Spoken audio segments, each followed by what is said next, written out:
Noticia publicada por el semanario Enterprise de Westover, Maine, el día 19 de agosto de 1966.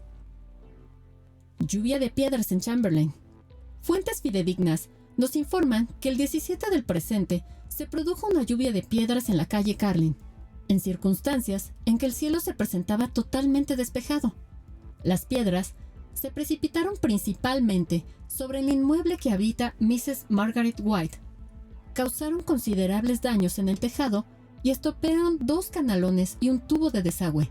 Los destrozos fueron evaluados en $25. Mrs. White es viuda y vive con su hija, Carrieta, de 3 años de edad. Nuestros esfuerzos para localizar a Mrs. White resultaron infructuosos. Nadie se sorprendió cuando ocurrió. No verdaderamente. No en ese nivel subconsciente donde nuestras vivencias más brutales. En apariencia, todas las muchachas que estaban en las duchas se sintieron anonadadas, estremecidas, avergonzadas o simplemente felices porque esa cerda de la White había vuelto a recibir una buena. Incluso, algunas de ellas podrían haber alegado que el hecho las había sorprendido, pero por supuesto, esa afirmación habría sido falsa. Carrie había asistido a la escuela con algunas de ellas desde el primer año y eso se había estado gestando desde entonces, gestándose en forma lenta e inmutable, según todas las leyes que gobiernan la naturaleza humana, gestándose con la exacta regularidad de una reacción en cadena que se acerca a la mesa crítica. Lo que nadie sabía, desde luego, era que Carrie White tenía poderes telecinéticos. Inscripción tallada en un banco de la escuela primaria de la calle Baker, en Chamberlain. Esta dice: Carrie White come mierda. Los gritos, los ecos y el ruido subterráneo del chapoteo del agua de las duchas sobre las baldosas llenaban el vestuario. Las muchachas habían estado jugando el voleibol durante la primera hora y había algo apremiante en su ligero sudor matutino. Se estiraban y retorcían bajo el agua caliente, chillando, lanzando agua y pasándose de mano en mano las barras de jabón blanco. Carrie se hallaba en medio de ellas, impasible, una rana entre los cisnes. Era una muchacha robusta, con granos en el cuello, la espalda y las nalgas. Su cabello mojado no parecía tener color alguno. Se pegaba a su rostro con una obstinación empapada y abatida. Estaba allí, parada simplemente, con la cabeza ligeramente inclinada, dejando que el agua se precipitara sobre su cuerpo y cayera al suelo. Parecía la típica cabeza de turco, el perpetuo blanco de las bromas, la chica capaz de tragarse las historias más inverosímiles, objeto de todas las malas jugadas. Y lo era. En forma desesperada y constante deseaba que la escuela secundaria Ewen tuviera duchas individuales, y por lo tanto privadas, como las escuelas Andover y Basford, porque se quedaban mirándola. Ellas siempre se quedaban mirándola. Las duchas se fueron cerrando una a una, mientras las chicas se quitaban sus gorros de baño en tonos pastel. Se secaban, se ponían un spray desodorante y dirigían miradas al reloj que había sobre la puerta. Se abrocharon los sujetadores y se ajustaron las bragas. El vapor parecía suspendido en el aire, y todo el lugar podría haber sido un establecimiento de baños egipcios, a no ser por el ruido sordo del estanque para baños de remolino situado en un rincón. Los gritos y los silbidos rebotaban en las paredes como el golpe seco y vibrante de las bolas de billar. Entonces Tommy me dijo que me veía horrible con eso y yo... Voy a ir con mi hermana y su marido. A él le gusta hurgarse la nariz y ella también, así que... Demasiado tacaño para gastarse un maldito centavo, de modo que Cindy y yo... Mrs. Jordan, la profesora de gimnasia de pechapiano, entró en el vestuario, estiró el cuello, echó una rápida mirada en derredor y dio unas vigorosas palmadas. ¿Qué esperas, Carrie? ¿El juicio final? La campana sonará dentro de 5 minutos. Sus shorts eran de un color blanco deslumbrante y sus piernas, quizá demasiado derechas, se destacaban por su discreta musculatura. Un silbato de plata que había ganado en una competición de tiro con arco, colgaba de su cuello. Las muchachas sofocaron una risita y Carrie levantó los ojos, la mirada lenta, aturdida por el calor, el ininterrumpido martilleo del agua. Fue un sonido extraño, parecido al croar de una rana, que resultó grotescamente apropiado. Una vez más, las chicas ahogaron la risa. Sue Snell se había quitado la toalla de la cabeza con la velocidad de un prestidigitador que va a realizar un truco y comenzó a peinarse rápidamente. Miss Desjardins hizo un irritado gesto de impaciencia en dirección a Carrie y salió.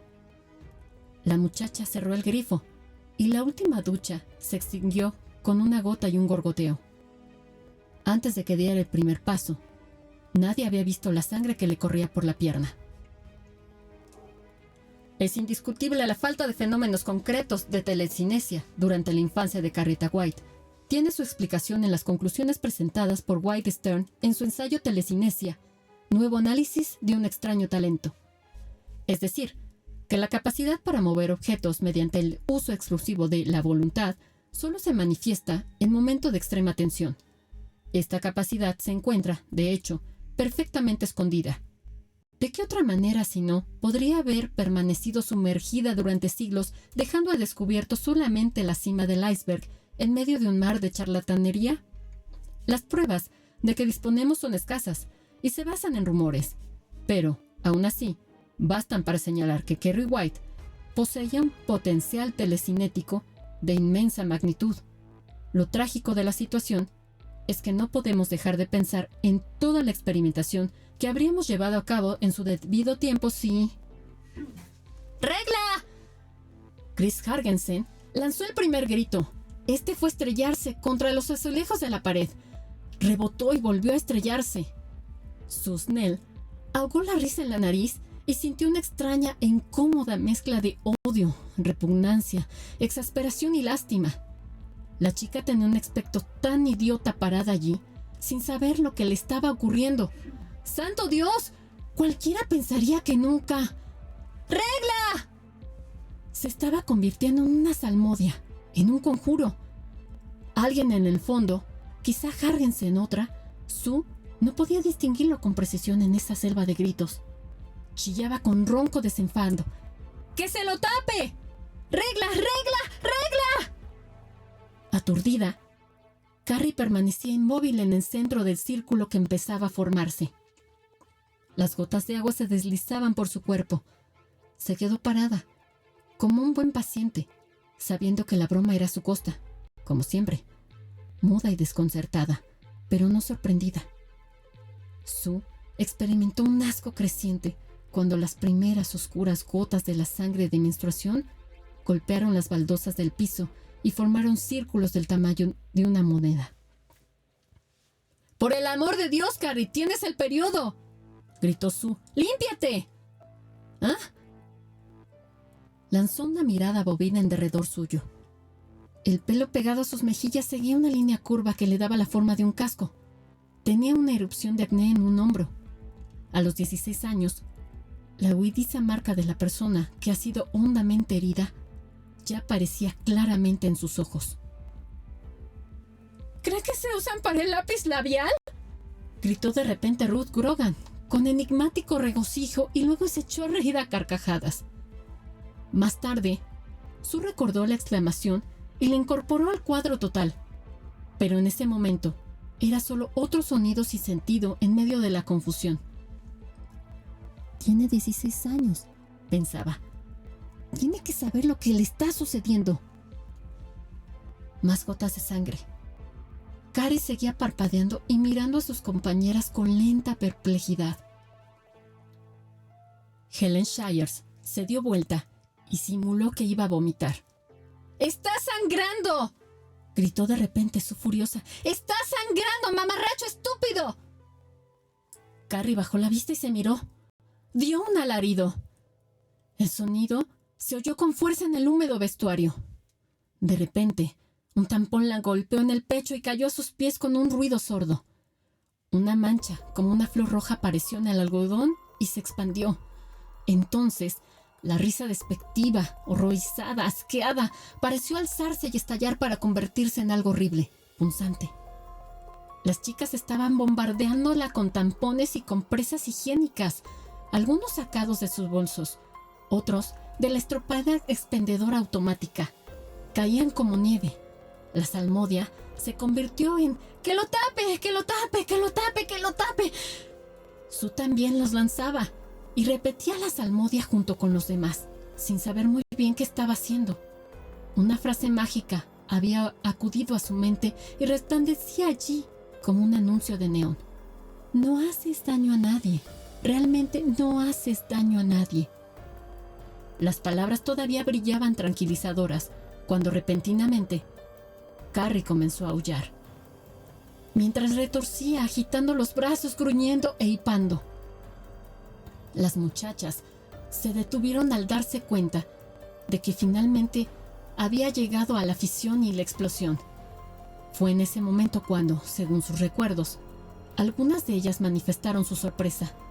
Sin embargo, allí estaban todos esos años de «Acortemos las sábanas de la cama de Carrie» en el campamento de la juventud cristiana.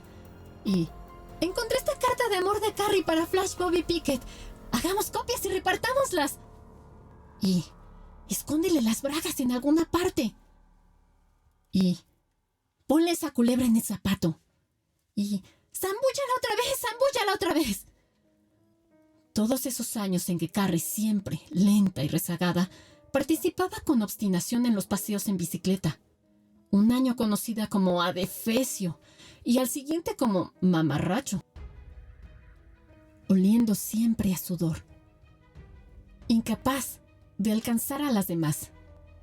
Esa vez que contrajo una afección a la piel por orinar entre los matorrales junto a una hiedra urticante, sin poder impedir que todo el mundo se diera cuenta. «Oye, rascaculos, ¿te pica el trasero?» La tarde que se quedó dormida en la sala de estudio, Irene Peterson le echó mantequilla de cacahuate en el pelo. Los pellizcones, las piernas estiradas en el pasillo entre los bancos para hacerla tropezar, sus libros desparramados por el suelo, la fotografía obscena metida en su bolso. Ese día en la iglesia, cuando se arrodilló torpemente para rezar y la costura de su vieja falda de madrás se abrió junto a la cremallera con el ruido de una vela que se rompe. Carrie, la que era incapaz de coger la pelota en las manos aunque se la lanzara de una distancia mínima, la que se cayó de bruces en la clase de danza moderna y se partió un diente, la que se estrellaba contra la red de los partidos de voleibol, la chica que usaba medias que siempre tenían una carrera o estaban a punto de tenerla, la que mostraba siempre una mancha de sudor bajo las mangas de sus blusas, la chica a quien Chris Hargensen llamó después de las clases desde la Kelly Fruit en el centro y le preguntó si sabía que pedo de cerdo se escribía Carrie. Repentinamente se alcanzó todo esto y la masa crítica. Se encontró la definitiva y largamente buscada humillación, la última burla, la afición. Retrocedió chillando en ese nuevo silencio, con sus gruesos brazos sobre el rostro y un tampón metido en medio del vello de su pubis. Las muchachas la observaban con ojos brillantes y solemnes. Carrie continuó hasta llegar al costado de uno de los 4 grandes compartimentos de las duchas y lentamente se desplomó hasta quedar sentada. Gemidos lentos e impotentes la sacudían.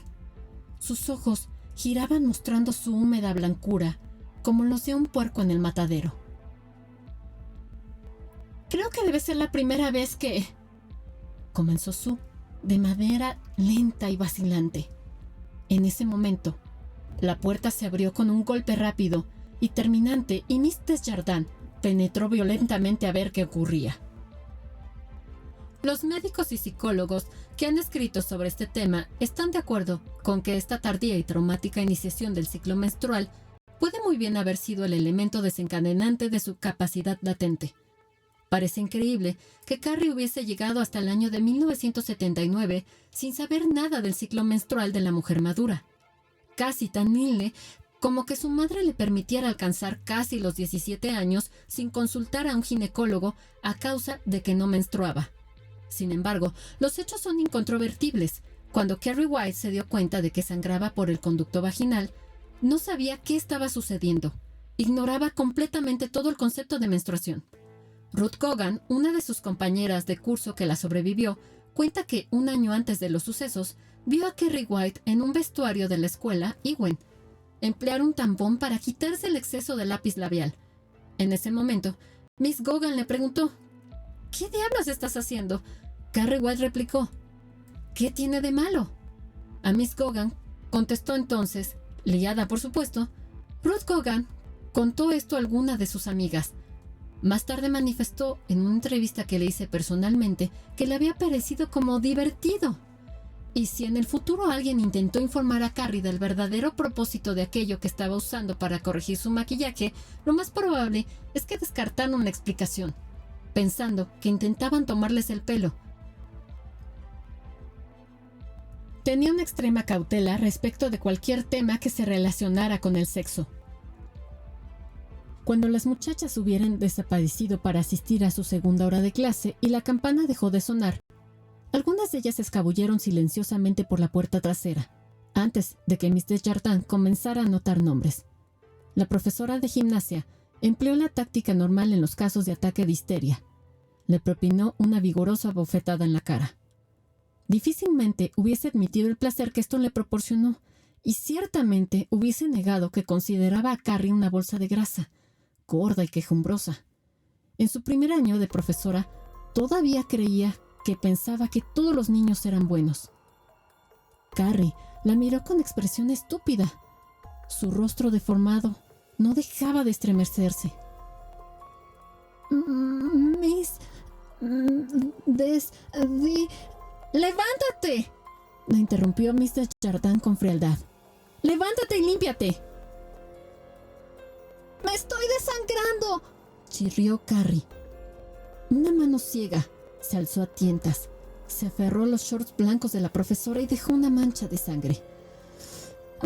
«Boya, eres...», masculló la profesora con el rostro contraído por un gesto de repulsión y repentinamente se abalanzó sobre Carrie y la lanzó de modo violento.